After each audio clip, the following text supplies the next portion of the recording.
Hello to all of you from around the world. I want to thank you for joining this great edition of Soulivity today. We're broadcasting live from our studio right here in the nation's capital, Washington, D.C., and on KMET 1490 AM radio in Southern California. My name is Brian Westley Johnson, and whether you're at home or driving or at work, we're always glad you're here with us. We have another amazing show for you today. I'm joined today by Sheila Applegate, host of Consciously Awesome Living, which broadcasts each Wednesday at 12 noon. Hello, Sheila. Hello. And our very special guest co-host today, Muni, who's a sought-after speaker, event producer, coach, and business strategist. Welcome back, brother. Thank you very much. Happy to be here. Nice to see you. Listen, everybody, this is a great show. I want to make sure that we have a lot of room, a lot of time to talk about everything that's going on. Today, we're going to be talking about the real experience of Alzheimer's and dementia for those with the diseases and the caregivers who give the support necessary to their loved ones. Now, guys, I know that both of you are,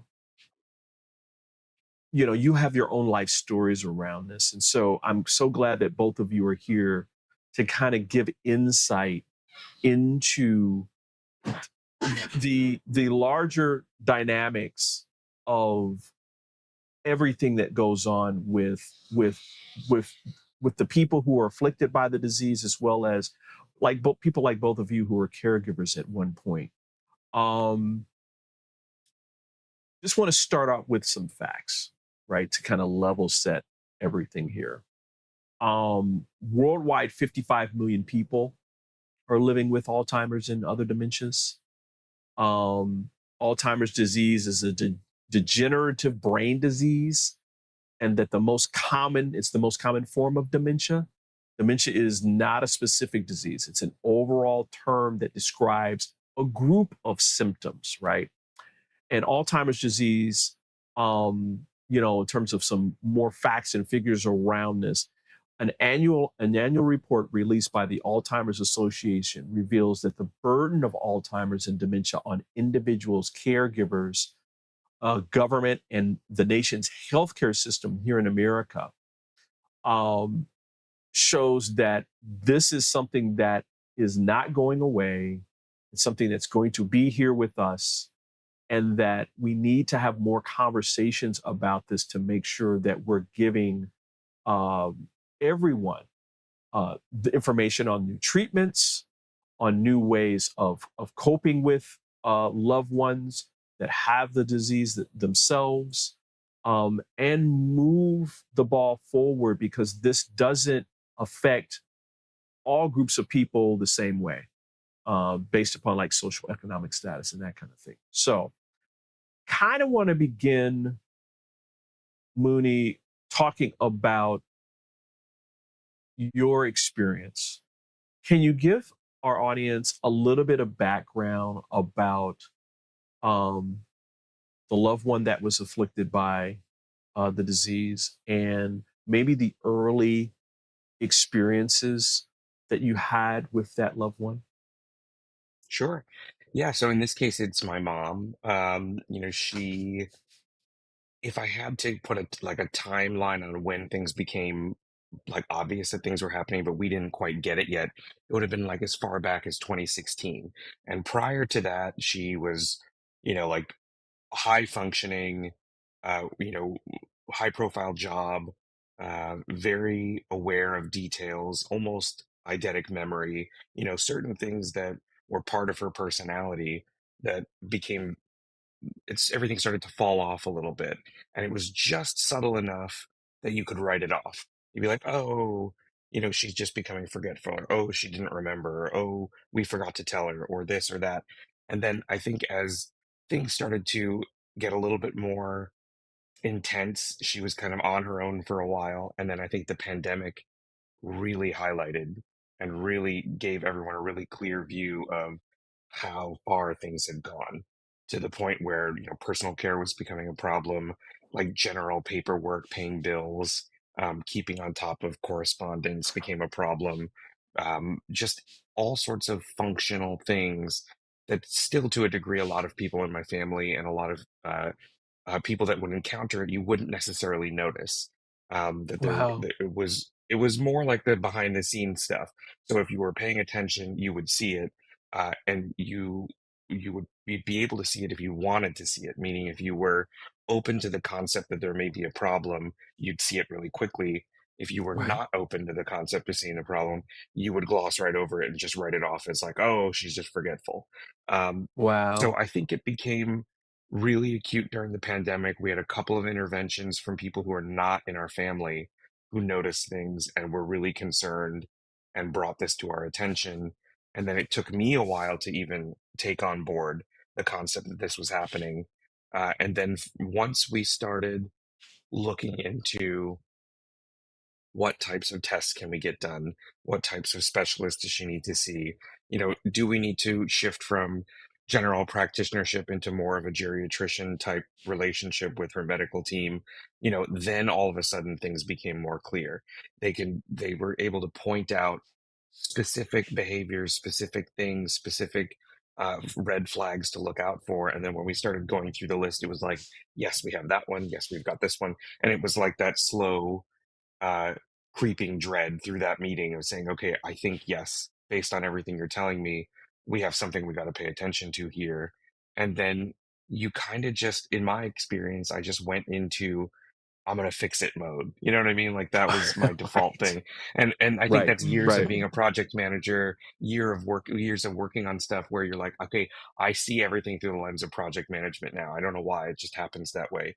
So I was like, okay, if we can create a system that does this, and this, and for me, it became about I was given a goal by the medical team of we want to rule out anything else. So it Mm. became like this concept of creating a baseline to say, could it be an environmental factor that's causing these issues? Could it be a medication that's causing these issues? Could it be, like something like diet, or could it be Right. exercise, or could it be an allergy? There's so many things you have to rule out. So it's like your house MD for a minute. You're trying to just do a differential diagnosis of, is it the pigeon poop on the roof that's causing this problem, or is it, so you know what I mean? It's like that. It's a very specific episode call out to house MD, Right. but it was it was thinking through all these things that I became, if I'm being totally honest, I became obsessed with it. Like it Yeah. really became an obsession of, I want to help my mom, I want to fix this. There's got to be something that's causing it. So there's got to be Right. something that either we're not paying attention to, or it's not. And so I went through the entire journey of Oof. struggling to find this magical needle in a haystack, of trying to figure out Right. what's the one lever, what's the one dial, what's the one thing I can do that'll just completely fix this problem. And Mm. that, if I'm being honest, was the beginning of my downfall as a caretaker. Which Wow. fortunately I'm moving out of that pattern. But boy, oh boy, was that rough, because I just made it harder Wow. on everybody around me. I made it harder on myself. I made it harder on my mom. To what capacity she can do that. But in the mix of all that disaster, and I say disaster because I think I became a walking disaster for part of it. But Yeah. in the Yeah. midst of all of that, there were some really beautiful breakthroughs, that I was able to experience with the help of therapy, with the help of amazing doctors and experts, with the help of friends and supportive loved ones. So it Yeah. it has been a journey, and it definitely has reminded me, how love can take so many different shapes and forms, and how Mm. care and Mm. support and like all of those things can happen. So it's been weirdly beautiful, if I can say it that way. But Mm-hmm, mm-hmm. it's just been, it's opened my eyes, I think, to a lot of things that I wasn't expecting. Wow. Um, and it's okay for you to say weirdly beautiful. I think that Perfect. I think that everyone who I've talked to, we talked a little bit about our family's journey with our grandmother, with my grandmother, my father's mother, who also suffered from dementia. That it is Star Trek, the undiscovered country, right? I mean, it is it is new. It is something that you're completely not expecting, and now you have to develop this whole new sense of living, and so it is weird. It's weird. It's surreal. Mhm. It's beautiful. It's all these things mixed up at once. Sheila, what was your experience with first which loved one was it, and then what was your initial experience with that loved So I went through this process with both parents who are one? Oh now wow, deceased. wow. So we began with my dad having Alzheimer's. I couldn't even tell you the dates of when. Oh, actually, everything relates to being a parent and a caretaker at the same time. But I remember, Right. so I know my daughter was 16. She just got her license but fortunately, so what happened with us is that I suppose my mom was cognitive about the process before us because they were already in with geriatrics and being my dad was being tested. And so my mom took on the earlier work and she was saying they put her in a study as well. So because of that, they had a baseline for my mom early on. And so when it became apparent for me that, okay, this is serious and um, we're going to need to move in more directly. So they were moving and they organized a move from where they were living into a facility that was still independent living, but there was someone there. It was for people over 60 or something and functioning or over whatever age. Um, Hmm. and as we were moving them, as we were packing them and moving, something happened and my dad like almost like his fist clenched and he started yelling. And this is a man who has been Wow. so passive my whole life and it was directed at my mom, and my mom's been the one that gets to run the shots pretty much because whatever you want, Marcia, kind of was my dad saying. And all of a sudden I saw all this suppressed rage come out, and he didn't have the wherewithal to control it anymore. Whether he should have or not, I don't know. But I thought, oh, mom's in danger here. Like, if this is Oh going this wow. direction, it w- you know, he could hurt her. And Right. that was my wake up call for, okay, we need to pay more attention. And so we were more and more involved from that point on, but my mom was still pretty in my dad. That was one of the very few times that my dad came out in aggression throughout the whole thing. His love just got bigger and bigger. Um, and so we were focused on my dad, but we were also being frustrated with my mom, like, well, I told you that, and all these little things coming up and starting to wonder. And I was at an appointment because by then we were going to the appointments with him. So we were in the geriatrics appointment for my dad, and they had done a scan of my mom's brain because of just the process they were doing with her. And the doctor came in like ghost white, and she said, "Did you have a stroke? Do you have any kind of, has she done anything? Have you noticed any limbs move?" And there wasn't. And she was blown away that the dementia in my mom, which was frontal temporal lobe dementia, um, had escalated like huge. So my mom was, and that is Wow. something that declines Wow. very quickly, but this was extreme. So we went from caring for my dad and kind of relying on my mom to now my mom is in this very different dementia with very different attributes that we had to learn, and navigating caring for both of them and keeping them safe and going through all the systems. And Mooney, what you said is it is weirdly beautiful, chaotically beautiful, Right. frighteningly beautiful. And you're Right. laughing and you're crying and you want what's best and you're grieving because it's a continual grieving of the Yeah. person you Yeah. knew Yeah. step by step. It's Yeah. years and years of grieving your parents or your loved one's death over and Yeah. over and over, Yeah. and feeling responsible. We can go into some of the examples more in it Yeah.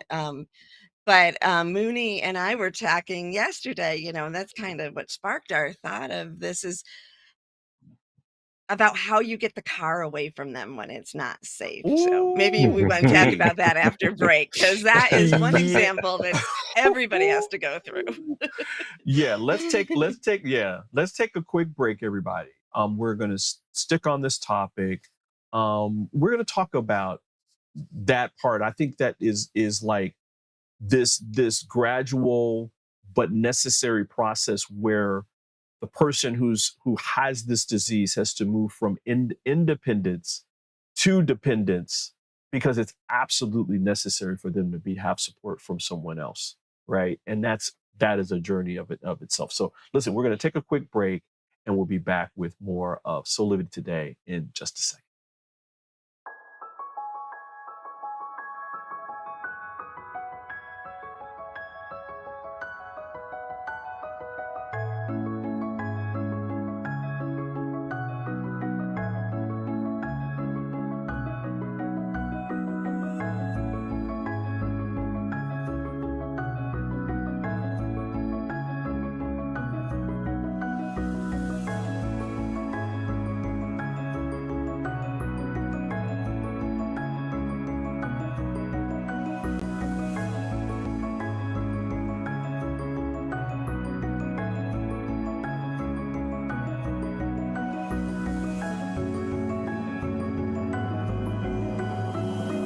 You can find all of the Satana products at our Go shop at go.soulivity.com. Hey, and we're back with more here on Soulivity Today. Back with us is also Mooney and Sheila Applegate as we talk about the facts about the 55 million people that are living with Alzheimer's and other dementias here specifically in America. One aspect I think that gets overlooked, we were just kind of talking about this in the last segment, where people who are battling this disease, it's absolutely necessary over time that they have ongoing and constant support from others. And this support can appear in a myriad of different ways. I mean, Sheila, you were talking about um, the fact when they can't drive anymore, right? And my grandmother forever loved going everywhere. She loved going shopping, and not just shopping for like clothes and stuff like that. She would do all the grocery shopping. For her, it was an experience, right? Talking to the different vendors. Oh, hi, Miss Johnson. Oh, hi, Jay. Da da da da da. And they're having all these conversations, right? That was her way of connecting with the world. And when she couldn't do that anymore, and oh man, that was something. That was something. I'm sure, Sheila, you have a story you want to tell. Yeah. So, like I said, we were talking about the cars, and as we were talking right now, I'm remembering, my dad, and this is impressive. He had a lifelong membership to one of the first gyms that ever opened. It was called Sundown then, and then Wow. it got sold out to the bigger ones. And that you have to keep a lifelong by going all the time. So even after we know he's got Alzheimer's and we're trying to navigate, now we're focusing on my mom as well. He's driving into another town because they've now moved over to work out several days a week. But he had muscle memory. He knew where to go. He knew his area. He Oh, could go do it. But, at that point, but then, they're having little accidents. And of course, they think it's other people's faults. This is both my mom and my dad at this point. right, And, right. um, and then you just don't know. So, I mean, I'm getting terrified. I have a good imagination, but like there were certain situations where I was like, he could kill someone. And then not only would they have to live with that grief, what if he ends up in jail? So I'm like picturing my dad with Alzheimer's in jail Timers in. because of it, Oh yeah, my which I God. think is probably extreme. But you're in extreme when you're in these situations, I think. Right. So we send them to AAA, who has a wonderful program where they'll test to see if older people are still safe driving. They passed. We're like, what? So they've just got ammunition that okay, they can Oh be yeah. out Oh on the no, we road. passed. We're So good. We're good. What you talking about? and then there's then Oh sibling my stuff, goodness. so family stuff comes up too, right? So anything that's unhealed or suppressed in a family of siblings at this point, it's coming up. Ooh. And so my sister, who wasn't living locally, she's not getting the same perception. I have to say I couldn't have survived without my sisters. We got through all of the little things. We had a good base. But you're getting different perspectives. So one's like, oh, let him drive, earlier on. And we're like, no, you can't. So eventually, after lots of different tries, my mom was driving down a hill and she thought she told us this speedometer had gone up to 100, even though she didn't push on the gas. And we're like, what? So we took the car from her. We're like, okay, this is our chance. So we'll Right. go Right. test the car, right? We think that she read it wrong. But we took it to my brother-in-law's farm and we said, well, Andy's going to fix it. He's going to look at it. And so Right. we're Right. like Right. delaying. They're asking, has Andy done it? Well, he's busy. We're going on and on. And then finally, like, oh yeah, he checked it and it's really bad and we don't have the money to fix it. But there's, so we're hiding the car. And then Mooney has a great story about this too. So I'm going to pass it on to Moon. Oh my goodness, I feel like there's so many similarities. But yeah, it's the same thing. It's like we get to this point where it's, I mean, Sheila, exactly the same thoughts went through my mind of like, oh gosh, what happens if she crashes and gets hurt? Okay, what happens if she crashes Hmm. and gets hurt and hurts somebody else? Okay, what happens if she crashes and gets hurt and then like really hurts somebody else and there's legal consequences? Like, what do you do? How does Right. that work? What does it look like? And then you spin into like, a horrible episode of Law and Order. I don't know why all of my like worst thoughts go towards television, Bong but anyway, bong. yeah. And You it's lived like in you should have Hollywood. known. Yeah, I know it's probably why. But it was this thing, it was like it was a battle. For whatever reason, that was the one thing that was like the symbol of her independence, Hmm. the symbol of Right. her Yeah. Right. freedom. And so Yes. and there was Yes. like a little bit of paranoia about where's my car. And so anytime it was mentioned, it would set off a chain reaction. And you talk about let's go there.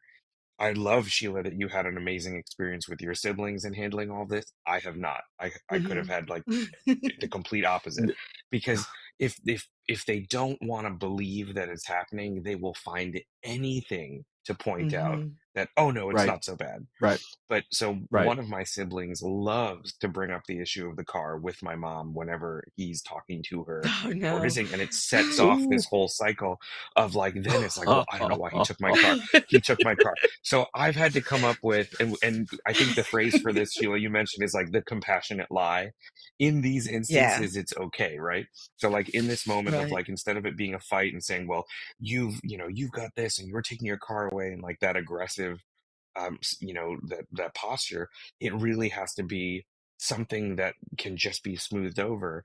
So as far as anyone's concerned, my car's been in the shop for months because they can't figure out what's wrong with it, so I need to borrow my mom's car so that I can get around and do things. And that seems to be the only way that I can like pull the juice out of where's my car, why don't I have my car. And it Right. seems to be working for now. but I get tons of questions. What's it doing? Is it doing this? Is it doing that? You know, it is the, it's, I don't know.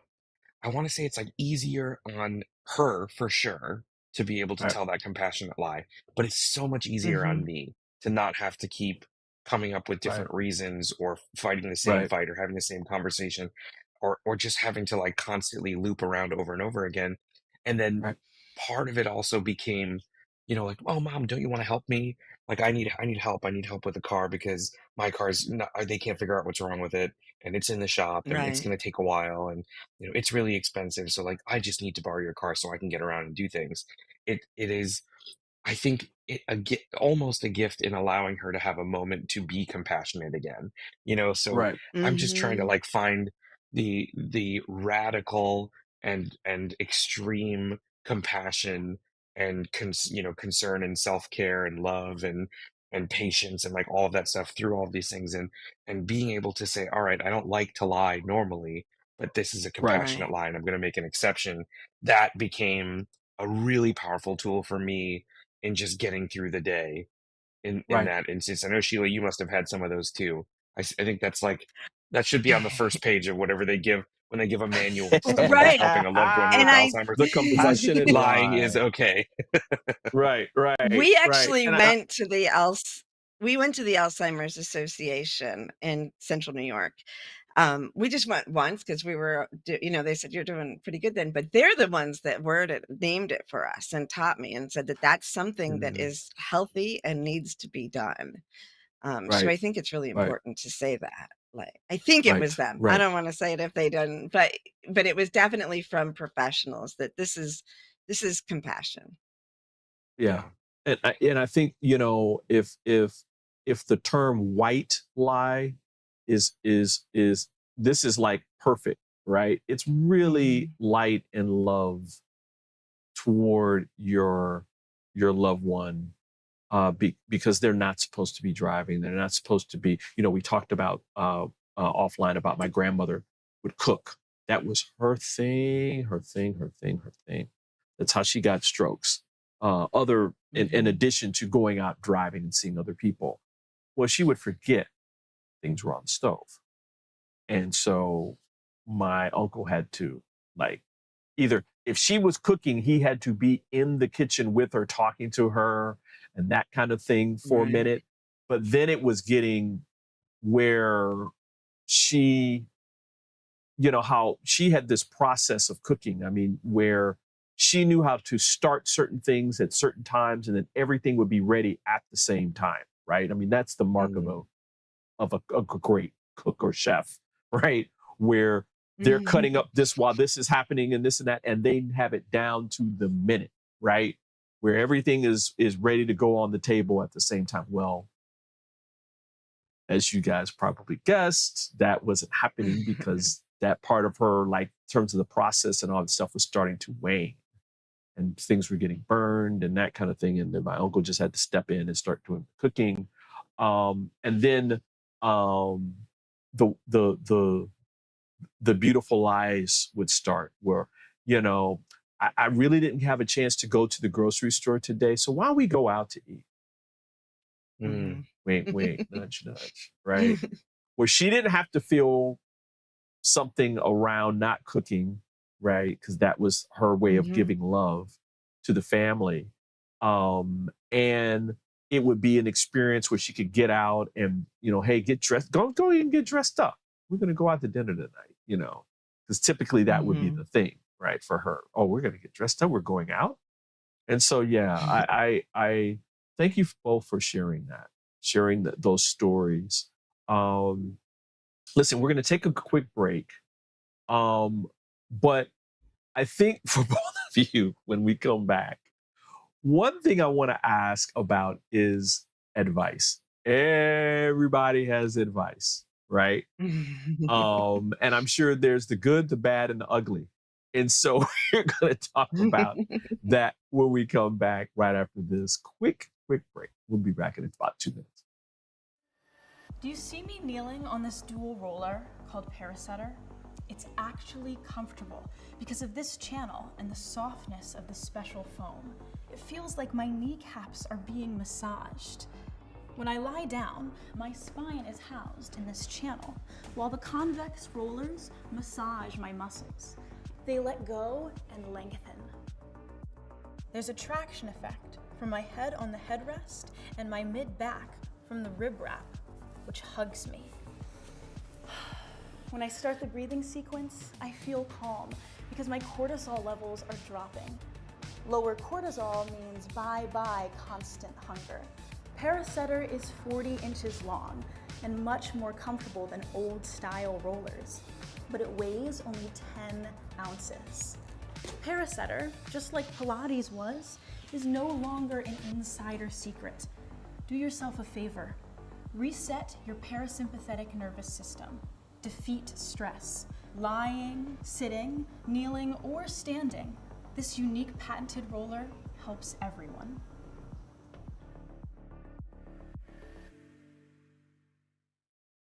Six years ago, when I started Soulivity, my vision was to support everyone in improving their life through the discovery of their passion and purpose, so they could become the best version of themselves, to battle fear and ignorance, and create a better world today. Get inspired to live your passion and purpose. Visit Soulivity.com now. Hey, we're back with more here on Soulivity today. Today we are talking about the facts of the 55 million people living with Alzheimer's and other dementias here in America. And back with us is Sheila Applegate and our very special guest co-host Muni.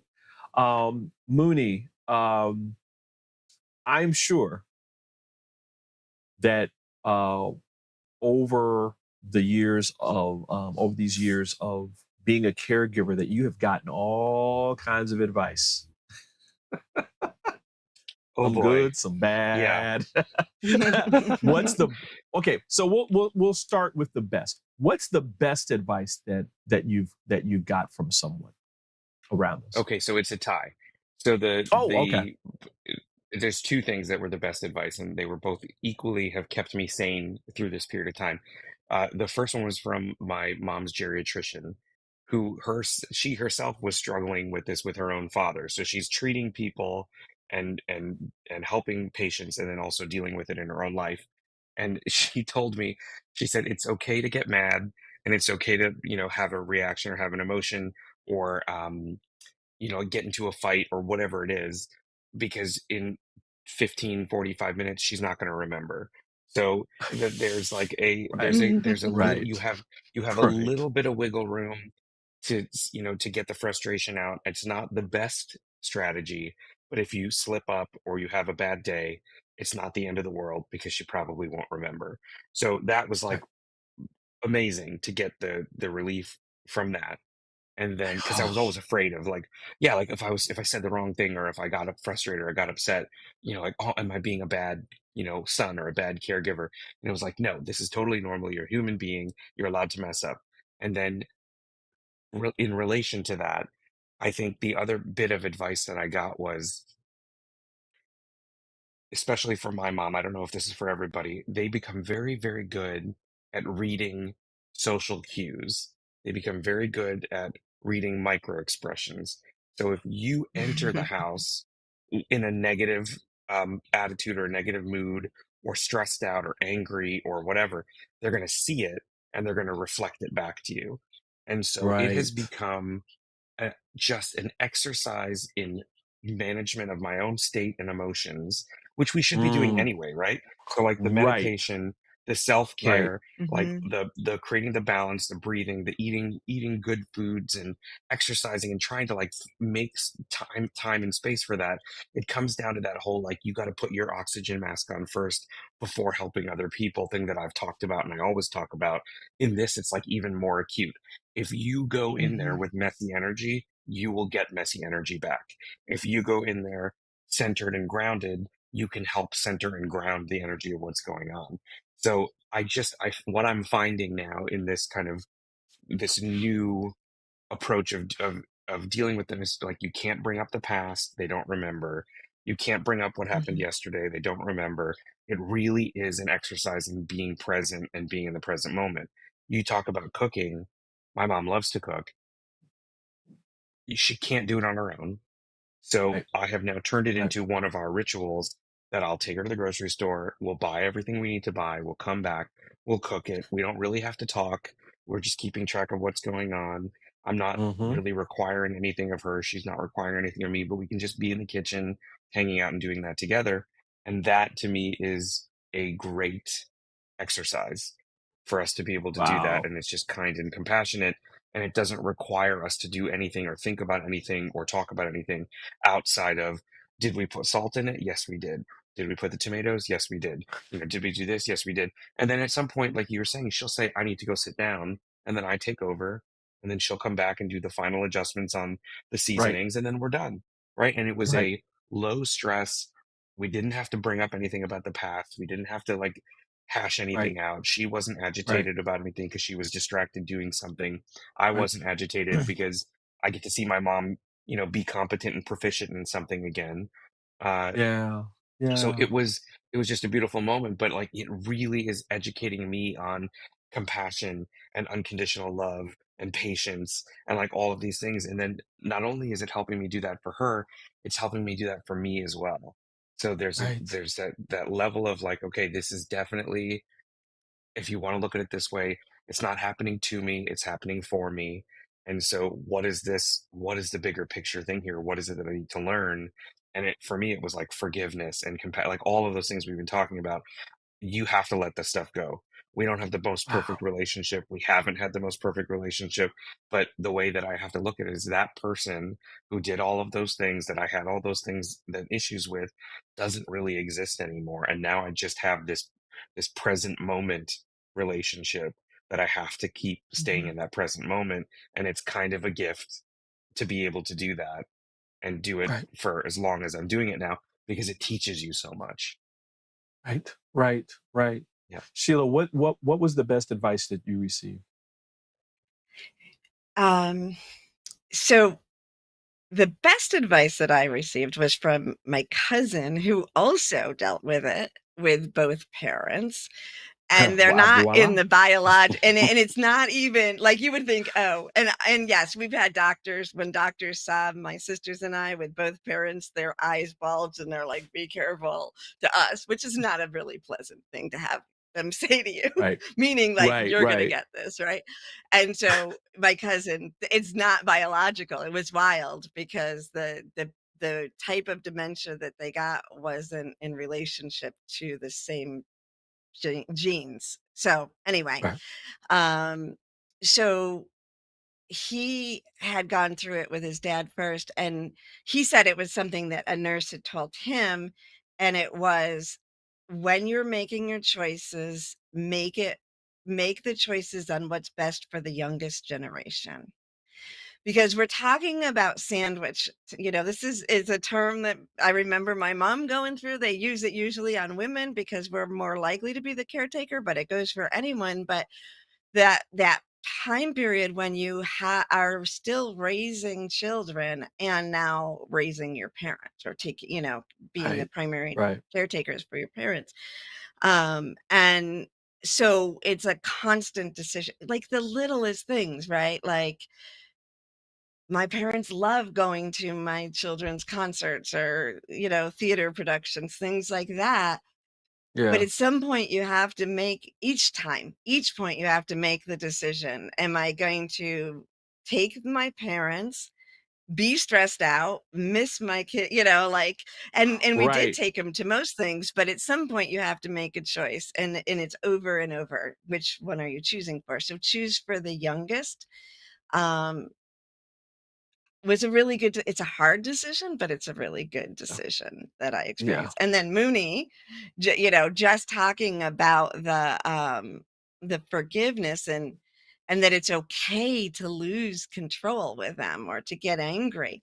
I needed to hear that all these years later. My Woo. parents died Yeah. in 2019 and 2020. I'm still going through years of recovery. I also thought I was doing really good with self-care during that time. Like I was growing, I was caring for myself, but the best you can do, there's recovery time after for the caregivers. Yeah. And Right. I have had 3 years of recovering from it for sure. But I still have moments that I have not forgiven myself. So it was a good reminder, like, Wow. little things where I wasn't as gentle or of what I got a tattoo when my parents were already in the dementia. And so I just didn't tell them because I knew they wouldn't have approved. I'm an adult, 55 years old, right? So one day my mom sees the tattoo on my back, and this is not a compassionate lie. This is a selfish lie. She sees the tattoo, and I'm like, "What do you mean? I've had it for by then I had it for a while, but I'm like, I've had it." Like she's the one going crazy. I'm gonna forgive myself for that. Oh, that's good. Well, as we're as we're talking about these different experiences, and there's one through line that even in the last half an hour or so, we've all been laughing, right? And Mhm. this humor and this lightheartedness, I think, has been one way that I know my uncle used to move through a lot of things. It sounds like the same with you. While we have a little bit of time left, and Mooney, I'll go to you first. I know humor was a tool for you. What were some one or two other kind of tools that you used to keep yourself sane specifically? Oh, yeah, I'm still using them. I think therapy is really important because there's a lot of conversations that are above the pay grade of friends, when it comes to Yeah, this, because yeah, it's just a constant yeah. thing. It doesn't Mhm. go away. I actually had a friend tell me that, which is how I got into therapy in the first place, is she said, "Whoa, whoa, whoa, this conversation is above my pay grade." So that was the point Nice. which I was like, all right, I'm going to I use think it's that. time. So, and it was great because it was like a friend telling me their boundaries in a loving and gentle way and me Mhm. acting on it. But I think the therapy has helped a lot in in dealing with the unfairness of it, or dealing with like the pressure of it, or dealing with like the Yeah. unresolved, things about. I had one therapist when I first started out because I was struggling with not wanting to be here for it. I was like, I could leave at any moment and just not deal with it. And then I could just ignore it like everybody else. And this one very grumpy therapist said, I'm going to save you a lot of time. You could leave and you'd still be a good person. And I was like, had a huge emotional release after that because I just needed to know that like Wow. even if I even if I left and didn't Mhm. deal with it, it wouldn't make me a bad person. But then it also empowered me to make the choice to stay. And so we talk about Right. like Mhm. one of my biggest aha breakthroughs is through the Landmark Forum, when they teach you the difference between a decision and a choice. And the Right. decision process is I only have this. I've killed off Right. every other opportunity and I'm left with this least horrible thing, versus I'm actively choosing it. And the minute even in the moments, the worst moments, I remind myself, I'm choosing this, I'm choosing this, I'm choosing this, I'm choosing this. Yeah. It is Yeah. empowering for that tool of choice versus decision, or being stuck with, or Mm, being, forced to, like, being able to even change the way I relate to all of those things and making it a yeah. choice that I'm actively choosing has been the tool to end all tools to get through all of Mm. this, is to make sure that I Wow. just keep reminding myself I am choosing this.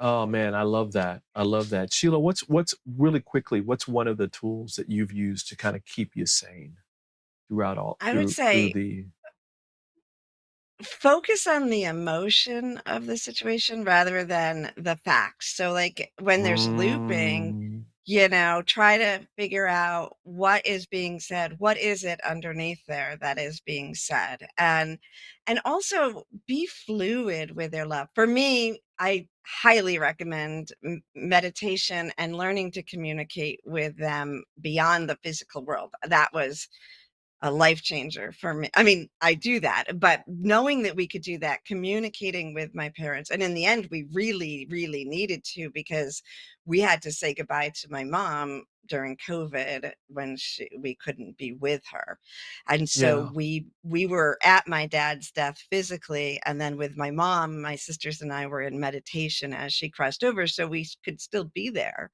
but not physically. So let go of the facts. Like, if they feel the love for you, it doesn't matter if they're calling you by a different name or they think you're their sister. They remember they love you, right? Yeah. And that's what's important.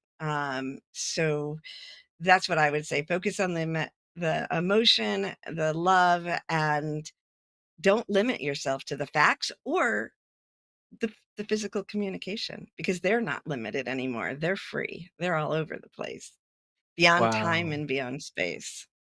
Wow. I love that. I love that. I love all of it, actually. Thank you for that. Thank you both for that. Listen, we're going to take a quick break. So we've got more Soulivity today coming up. So we're going to take this break and we'll be right back with Muni and Sheila and myself as we talk about dementia and Alzheimer's. We'll be right back. Hi there, Sheila Applegate here with some exciting news.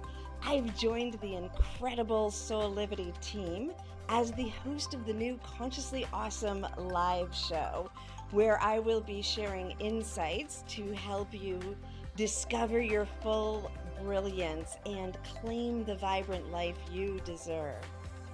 So tune in every Wednesday right here on Soulivity TV to join the fun, and remember to subscribe to the channel so that you don't miss a single episode. Have an awesome week, and I will see you on Wednesday.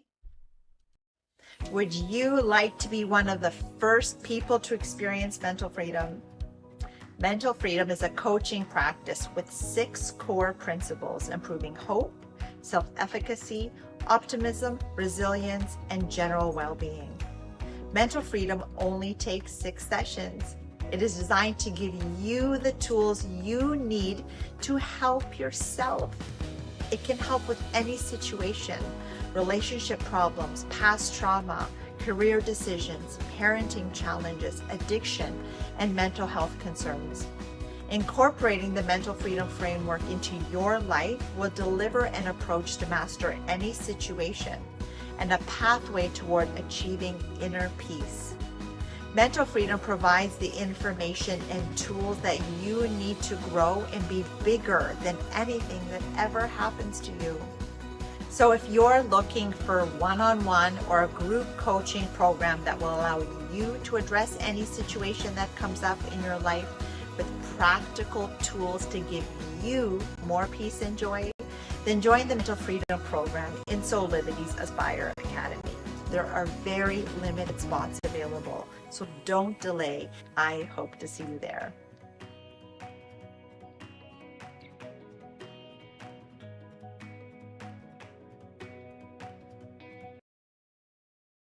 Man, we're back with more here on Soulivity today. Man, we are running out of time, y'all. Can you believe that? It was so much I'm like, fun. man, there's so I much, know, God, too there's much so fun. much going on. I know, right? What I'd like to do is kind of like get some final thoughts from both of you really, really quickly around this. And Muni, I'll just go to you really quickly. Can you give us like 30 seconds? Yeah. Oh boy, it's hard to sum that up. Okay, so what I would say is like Yeah. the best thing you can do in this circumstance is, number one, go get help from professionals. I think that, like Sheila and I aren't doctors, so we can only share our experiences with you, but our experiences are just as important as the medical information, and the confirmation is like you are an active part of this. Like whatever information's coming up, whatever directives are coming through, whatever protocols are happening, you have to also focus on yourself in that process. So if it's, hey, your mom needs more exercise, or she needs to eat a more high protein meal, or whatever it is, think about that in terms of you as well. I need to eat healthier. I need to take care of myself. I need to find more balance. So it's like you don't just exist as the caretaker. You're like an active part of what's going on, and you deserve that self-care and that focus and that attention just as much as the person you're caring for. So Absolutely. that would be it. I'm getting emotional, and I'm having like some morning congestion. But but I'm saying it out loud. I'm almost saying it to myself, is that like, and I'll pull this back if I have 10 seconds more, is that all of the things I was doing for self-care have just like gone off the rails. And so I'm in a moment of saying, Mm, okay, I'm having the alarm bells going off of saying, okay, I need to get back to the gym. I have to start eating real food. I have to take care, like I have to breathe. I haven't meditated. Sheila, don't be mad. I haven't meditated in so long, so like, but, but cause you get to this frantic place where you're like, I don't even have time to do anything. I can't even take a shower. And right. that way of doing it is not going to help anybody. So I think that Right. would be my final thought, is like, you have to put yourself right in the front of taking care of yourself so that you can take care of your loved one. If you don't do that, it's all going to fall apart. Wow. Wow. I think I love that. Sheila, I think that would be probably my final thought to people. What about you? I would just want to say, in every moment, you have a choice between fear and love. Do your best to choose Mm, love. Aw, yeah. that's perfect. That's really perfect. And Listen, I'm going to why don't jump we in get with to one final thought. yeah, go One thing real I quick, forgot I was going real to say. quick. Okay, learn how to ask for help, but be very specific in what kind of help you need. Because like saying I need help without details doesn't get you the help that you need, but being helped specifically is important. So learn how to ask for help specifically.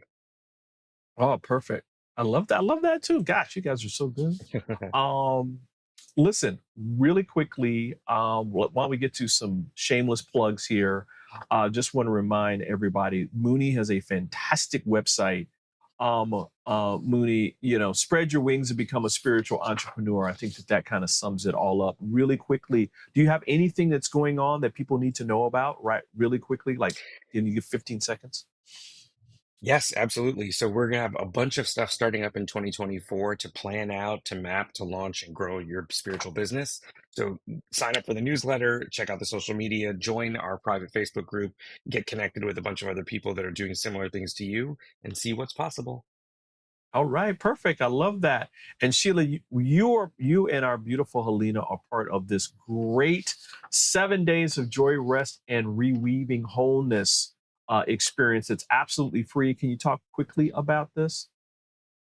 Yep, we're going to start 2024 with 7 days of joy. It is an online gathering in conjunction with 7 days of rest, which is global. Join us, go to joykeepers.org/7days to find out more and sign up.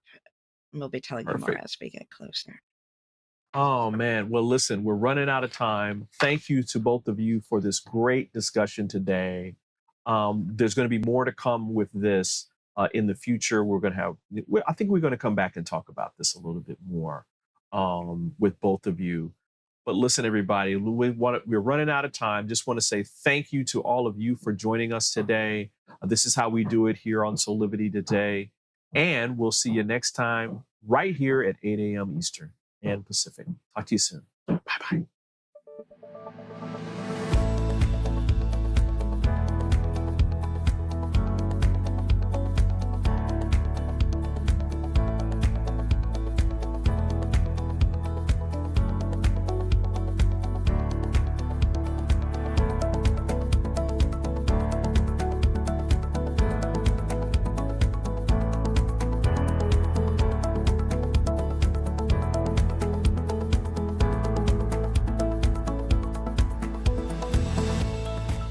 This work is subject to copyright owned by Affinity Global LLC. Any reproduction or republication of all or part of this is expressly prohibited unless Affinity Global LLC has explicitly granted its prior written consent. All other rights reserved.